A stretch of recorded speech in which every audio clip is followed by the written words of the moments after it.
I'm really, really happy to be here. I'm so happy to be partnered with Rich, who I've just met, and Indy, a good friend.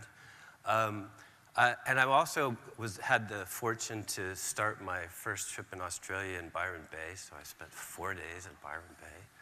Wow, I didn't want to leave. So, but I do want to tell you a little bit about myself. I grew up in the Midwest, and this is tornado land. You guys have tornadoes here, right? Yeah? Some? I don't know. Anyway, so I was probably 10 years old, and the wind started coming up, and sometimes tornadoes, they start to sound like a train, until you get to the eye. And by this time, my mom and dad and my brother and sister and I are all down in the basement, of course. And then you get this eerie silence. And my mom starts walking up the stairs and opening the door, and we're all yelling, "No, what are you doing?" Scared to death. And but I kind of got it later. She wanted to feel it. She wanted to experience it. She wanted to put her finger in it. And so I feel like that's kind of what I've been doing ever since.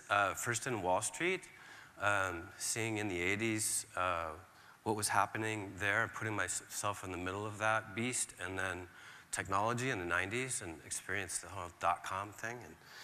And then eventually trying to make sense of capitalism and how you could use business for good, which led me to social innovation and entrepreneurship and impact investing. So,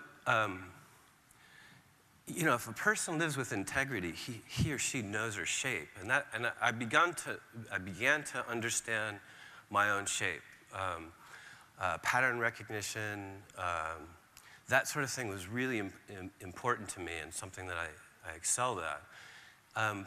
Buckminster Fuller often quotes E.E. Cummings about integrity. And I think it's really important because, especially in this virtual era, I think we need to ground ourselves a little bit better. And E.E. Cummings said, a lot of people think or believe or know they feel. But that's thinking or believing or knowing, not feeling. Almost anybody can learn to think or know or feel. But not a single human being can teach you how to feel. Why? Because when you're feeling, the moment you feel yourself, you're nobody but yourself. That's it. That's it. So as we begin to talk about some of these things, this is my starting point, primary experience, back to your personal experience and your intuition, rather than other people's thinking. That was Bucky's thing. Do your own thinking. Buckminster Fuller was this polymath inventor, Da Vinci of the 60s, 70s. And the last thing he said is, in the end, only integrity is going to count. Inventor of the geodesic dome. And integrity is just being whole. That's all it is, really. So just to summarize really quickly, this is what I'm going to talk about. Everything's connected. This increased connectedness increases our well-being. And that media and technology just extends our senses, our ability to understand our environment. But now this is instantaneously accessible. So our human potential is increasing. And our new paradigm really, I think, is about knowledge sharing. We're natural knowledge sharers. But we need a new operating system, in my view. And I think we need to start thinking of the social natural environment as a fluid, shapeable medium. And then we're going to talk a little bit about regenerative design, which is sort of maybe at the leading edge of sustainability. So everything is connected, really. Buckminster Fuller would always say, start with the universe. If you're going to understand a whole system, go to the largest scale, which is the universe. So here we are in the Laniakea supernova, just this dot in infinite space, and the space itself is expanding. But the way I learned about our own solar system, so if you move down a scale, is different than the way we think about it now.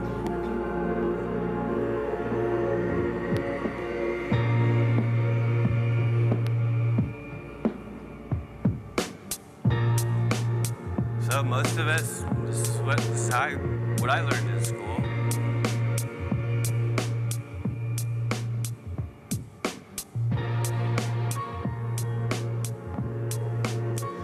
So within this infinite space, we're moving at 70,000 kilometers per hour. Right now.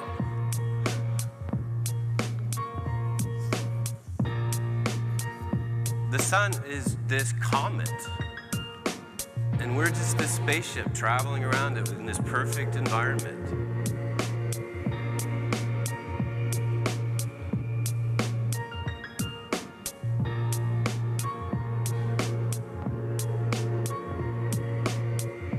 If you look from that angle, really, it's just a vortex of energy and light.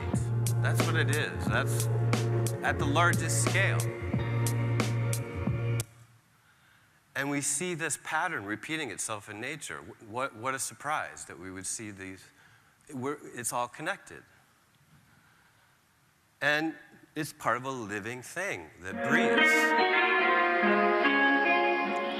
So this is one satellite image in the month of May from space, of the Earth. And if you connect the 12 months together and loop them,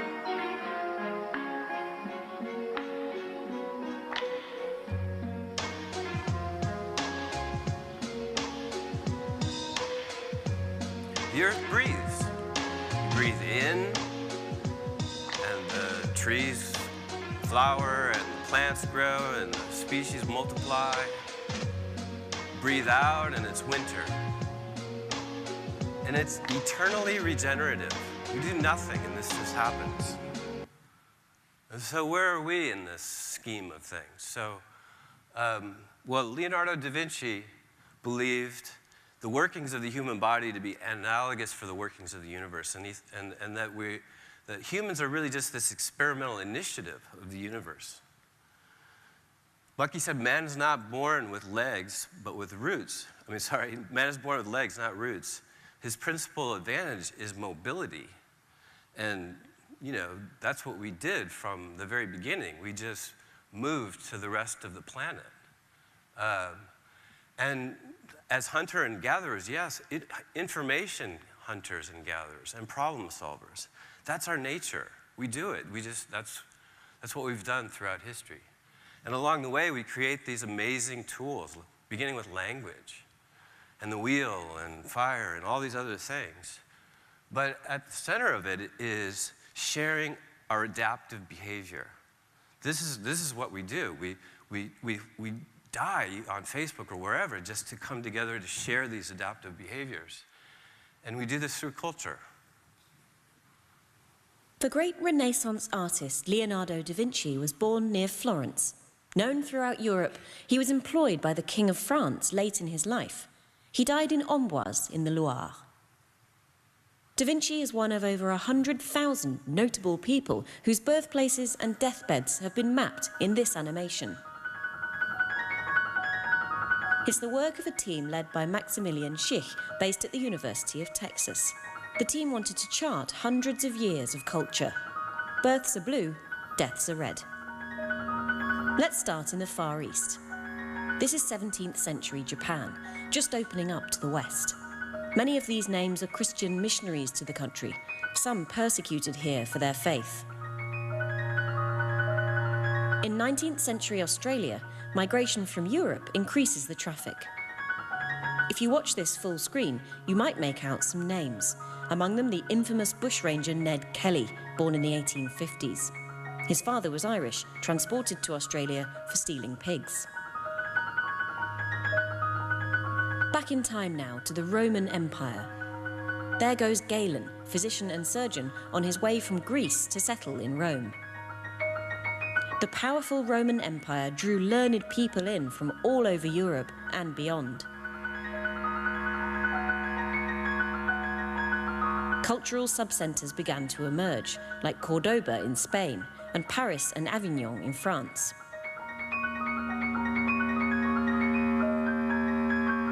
From the 12th century onwards, all roads no longer lead to Rome. Migrations between other places are common. It's a little like a map of budget airline destinations.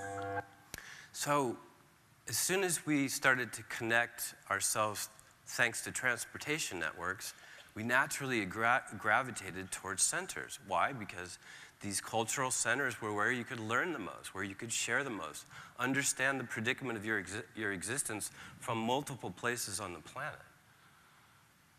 And so this is really just shared adaptive behavior over the last 50,000 years that's being reconnected.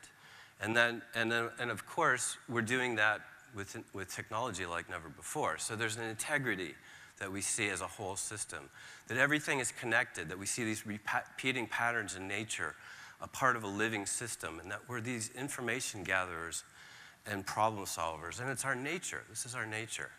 So I want to jump a little bit now to the present moment, how human potential is expanding. Marshall McLuhan and Buckminster Fuller were probably the most well-known people, some of the most well-known people in the 60s, but then they sort of they went off our radar. But I promise you, if you listen to any of their talks now, it's like they're whispering in your ear, commenting on what's happening now. And McLuhan thought that technologies were just extensions of our own senses, that the automobile was an extension of our foot, that the telephone is an extension of our voice, and that we see this acceleration because we want to connect. We want to see these tools. And it's happening faster and faster in shorter periods of time. So it took over 120 years for the telephone and the automobile to reach full market penetration. It took television and radio maybe 60 years. The internet, 20 or 25. Pokemon Go, maybe a few weeks. So we're moving really fast here. And we are so attached to these things. We pick up our phones or our mobile devices 85 times a day on average. You know this to be true. It's like it might as well be part of our hands. Spending 40 minutes, 50 minutes on Facebook, 1 in 4 people tied to social media. And so that this acceleration that Rich talked about is, thanks to Moore's law, thanks to Metcalfe's law, it really is kicking in now. And you can kind of touch and taste this acceleration. And the acceleration, just like the universe itself is expanding, it's accelerating as it's expanding. It's happening here too, that same pattern. And I'm not sure if you noticed, but we're in the era now suddenly of driverless cars. Watson can diagnose medical problems better than doctors generally. We can take water just from the air around us. And we're now in a race to Mars, I guess, now. So not only have we connected these experiences over the last 50,000 years, but they're instantaneously accessible. We just see it whenever we want. And the great news is that as this has happened, our well-being has increased dramatically. We live longer, we're healthier. This is globally. Child mortality rates go down. So why don't things just feel great? Why does something feel wrong? Why are we stuck with so many conflicts? Why do we have a reality TV presidential campaign in our country? Why can't we really come to terms with climate change? Well, I think to understand that, we really have to think about how we shape our worldviews and our world paradigms. So, worldviews are just your frame. Like, how do you look at the world? And we get that from our families, or from our culture, from the people we grew up with, from their values, and then we eventually, move on. And these eventually coalesce into dominant world paradigms. And if you look out throughout history, these dominant world paradigms are evidenced by the largest structures in the history. So the pyramids, essentially tombs that allowed the kings to go directly to the gods after they died, multiple gods in charge of their destiny, to the steeple. Steeples being the tallest structure in most towns, to skyscrapers, business and commerce as our gods and our dominant world paradigm. But these skyscrapers are obviously not the largest structure anymore. Of course, the internet is the largest structure man has ever created. Underground cables being laid, satellites, millions and millions of computers. In fact, McLuhan thought that this was, with the arrival of electric technology, and this was even before the internet, obviously, but he kind of saw this, that man extended his own nervous system, a model of it, through the internet. But this alters our sense ratios. He also strongly believed that unlike our basic senses, our technologies, even though they are extensions of ourselves, they're not connected to the brainstem. So you can't trust your own instincts with them. You have to actually study the effects. And if you look at the history of the railroad or television, the railroad disrupted lots of people's lives, changed for good and bad. The television, instantaneously you have the world according to a few powerful networks in your living room. To the internet, which by definition is embedded in the TCP/IP protocol, that any node can talk to any other node. So that's an embedded structure in that we're seeing playing out itself everywhere, a decentralizing. And we'll see with VR. We can talk about that later maybe. So the power of the individual to conduct his own education, find his own inspiration, shape his own environment, and share his adventure with anyone that's interested is now possible. But McLuhan also said, unlike previous environments, other changes in the environments, the electric media constitutes a near total and instantaneous transformation of culture. So everything that we saw up to now, of how long it took for us to travel, Leonardo da Vinci to travel, or that's all been condensed and condensed and condensed until there are no remote places in time and space. He said in the electric age, we wear all mankind as our skin. So he coined the word the global village for this reason. And he believed that we were sort of now everybody can watch each other just like a tribe does. You can't get away with anything anymore. And I think that he also echoed this feeling that violence was just a reaction to this lack of identity, from going from you being known in your community and you were unique to suddenly you're part of 3 or 4 or 9 billion people on the planet that's connected. And this is really confusing, and I think this is part of some of the problems that we're seeing. So we need to reconnect the story of ourselves, and Rich talked about this a little bit, about how, a story of Adelaide. You create your environment, and then the environment creates you. And we have to connect this because we've been so captivated by seeing our mind in the internet that we forgot about our body and about the earth. So the medium is really important. The medium being the message. This is one of his famous quotes. That it really is about the embedded nature of TCP/IP being decentralized. Any node can talk to any other node. Look at your technologies that way. What's their essence? And in that world, I see 3 world paradigms sort of playing themselves out. Of course, the industrial era has not left us. Mechanization, hierarchy, every man for himself, scarcity, and operating system capitalism.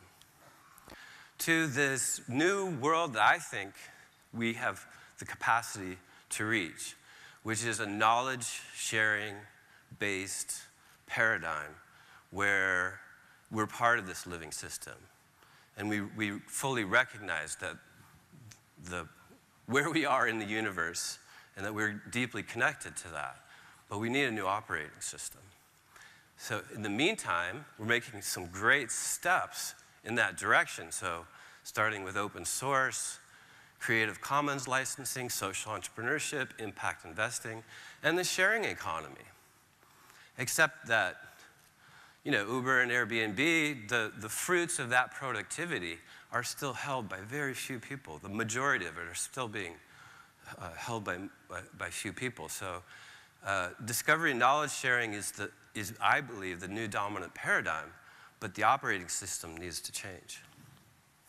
We need to reduce the friction that we see that allows us to directly knowledge share. And this is not a new thing, this idea of a post-capitalism society. Peter Drucker, one of the most famous business authors on the planet, before he died, wrote Post-Capitalist Society. I also highly recommend a book by Paul Mason, who is the economics editor for The Guardian, post-capitalism. But you know, one of the underlying things, and again, Rich talked about this, is great to follow him. You know, with any information-based product or service, the marginal cost of the next one goes to zero really fast. And so you have these companies struggling to hold on to monopolies to satisfy their shareholders. But it's creating friction in allowing us to share our productivity. So you're seeing things like enlightened companies starting to sell back their company to their employees through ESOPs, or these experiments in basic income strategies as manufacturing, as computerization starts to eliminate jobs, platform cooperatives, et cetera. So our worldviews structure our thoughts. The dominant worldviews coalesce into dominant structures. Our collective experience is instantaneously accessible, and our new paradigm is about sharing. But we need a new operating system. So one of the things Bucky would say is, don't change man, change the environment. And he said it because man is perfectly suited for this knowledge sharing, this information gathering, problem solving environment. But we need to change the environment. We shape our environment, and then our environment shapes us. We become what we behold. We build the tools, and then the tools build us. Our thoughts shape our spaces, and then our spaces shape our thoughts. But the extraordinary thing is that man can alter his environment. So he creates the environment, and then the environment creates him. So these two icons are really important, in my view, in thinking about moving toward, whether it's a new, you're thinking about at an ecosystem level, at an enterprise level. These are great people to start to pay attention to study technologies, to study the impacts, to understand how it's really impacting people. And Bucky was the first designer in history to understand structure as a pattern. You know, the old adage in IBM was information load equals pattern recognition. You can't pay attention to everything. You have to start seeing in patterns. But he saw also that it was comprised entirely of energy and information, that vortex of energy and light. So the social and natural environment is fluid, malleable. And he called this synergetics. And was a big believer in synergy with the environment. So if we look at the sustainability movement over the last 40 years or so, we really kind of had this bifurcation between innovation, technological innovation, and this ecological-based sustainability. So innovation being like, we'll always be able to, we'll be smarter, we'll figure it out, we'll outsmart nature and we'll figure it out. But meanwhile, we do that, and we're not aware of the unintended consequences. You know, the oil economy being a great example of that. Whereas the ecological movement is finally kind of bringing everything back together in this idea called regenerative design. So we go from I am nature to I must conquer nature to I must partner with nature. And the social need that I see all of us here, you know, it's a different kind of social need that at a different scale. You know, we need to study the effects of these media. We need to consider our social environment as fluid and malleable and take advantage of that.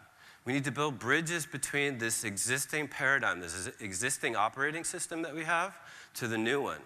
And then we shape our environment differently, and the environment will shape ourselves. So this is where I want to talk just a little bit, and then I'll conclude, about social architecture. Some first principles. They kind of go from Bucky to this new kind of edge regenerative design paradigm or framework, where the organizing principles are, for shaping environments are the same as an architect would in shaping a building. So back to the beginning. We really have to, I think, start with primary experience. Trust yourself. Trust your own experience. Trust your own intuition. That's where integrity comes from. And we need that to be able to understand and to make decisions about these new technologies, these new extensions. From a structural integrity standpoint, yeah, McLuhan and understand the effects, understanding synergy and how it really works in relationship to nature. And if we think about enterprise, you know, if you look at the definition, You know, an enterprise can be anything that's innovative, a great undertaking, an initiative, an endeavor. And it's also, the second part of the definition is about being innovative, entrepreneurial, ingenious, etc. But the third definition I'm struggling with now because it's about profit entering enterprise. Well, but if by profits you mean the fruits of productivity, okay, great. But for whom? Who benefits from that? And that's why I think we've moved sort of from enterprise to social enterprise to regenerative enterprise. It's no longer enough just to say, oh, there's the problem, there's the solution, let's just do it. We don't fully understand the unintended consequences because the change is happening so fast in front of us. So it's a different era. It's a different way of navigating. And you know, I would look at regenerative enterprises as human potential accelerators. That's kind of what I would suggest. So regenerative design is just the conscious design of whole ecosystem. It focuses on the development of humans in partnership with nature and the spirit of people. And at a minimum level, it's paying attention to the effects of your individual acts on the whole. Understanding what level you're working at, whether you're at the operating level, or you're just trying to improve the existing system that's in place, or are you trying to evolve a system? It makes a difference. Or if if you get to the place where you're actually regenerating something, you're making a product that actually is good for the environment, good for nature, that's a whole other level.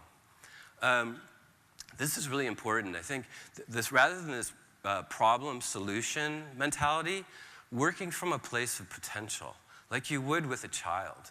What's the essence of that child? You know, you're not looking at its faults, you're looking at its potential. We need to think of our companies, our organisms, our governments, you know, in this kind of sense. And when we do it, well, we're incredible at working together.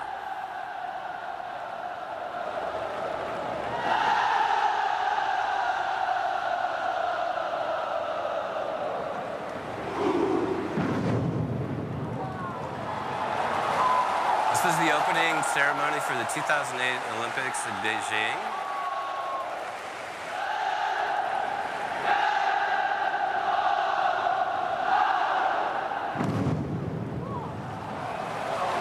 Because we're in this new world where there is no remote place in time and space, East meets West and West meets East.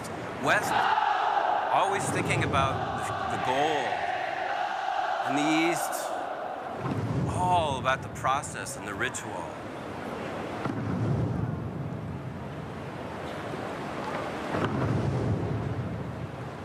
It's just really powerful to think about what we can do, you know, collaboratively when we share. And another idea is this idea of singularity, but not the one you're probably thinking about. Again, it's looking at the essence of where things are. What is the essence of something? We look at nodes because we you know, like the body has these acupressure or acupressure points, so does our living system. There are places that have more impact for the leverage that you put on them. Development, but development in a different sense, in a more intelligent sense. In the original meaning of development is unveiling, seeing something that you hadn't seen before. And I think we need to do a lot of that. And then reciprocity, of course, the cooperation instinct that we all have. So just to summarize again, this is where we started. Everything is connected. You know, and when we connect, which is just this natural state of ours, we increase well-being. We need to reduce that friction that allows us to do that. And we need to understand how to use these technologies, these extended senses that we have, for a more positive collective intelligence that I think we're totally capable of doing. We need to think about this new paradigm of knowledge sharing And we really do, you know, like, I came from Wall Street. I'm not like, I'm not saying go to socialism. I'm not saying, you know, we have the answer. We don't have the answer. We need to figure it out. But I think it's beyond capitalism. But we need to figure that out. And we need to start thinking of our ecosystems as fluid, something that we can mold just like a child. And of course, regenerative design as a tool. I am speaking again at the Festival of Ideas. Buckminster Fuller's biggest idea was this idea of the world game, where he was so far ahead. He thought you could use computers and LED lights to visualize the flows of information, products, ships, people, migration, et cetera, around the planet, so that everybody could see what's going on. Well, the thing is now we can do this. People are already doing it. So at the Institute, we're starting to build partnerships to create this idea of a world game, and I'll talk about that. But I just want to finally leave with a personal note, too. I recently, not recently, 3 years ago, became a stepfather. My wife has 3 kids, 2 young daughters, and 2 older daughters in their 20s, and a son, 22. And so I've been in this new position, being a father of young women, which is different, and also a father to a really, really brilliant, smart kid, you know, but not the primary parent, so I could sort of step away a little bit. And, you know, like a lot of kids, this is a confusing age that we live in. You know, like the childhood I had was very simple compared to what kids now are facing, what they're inundated with.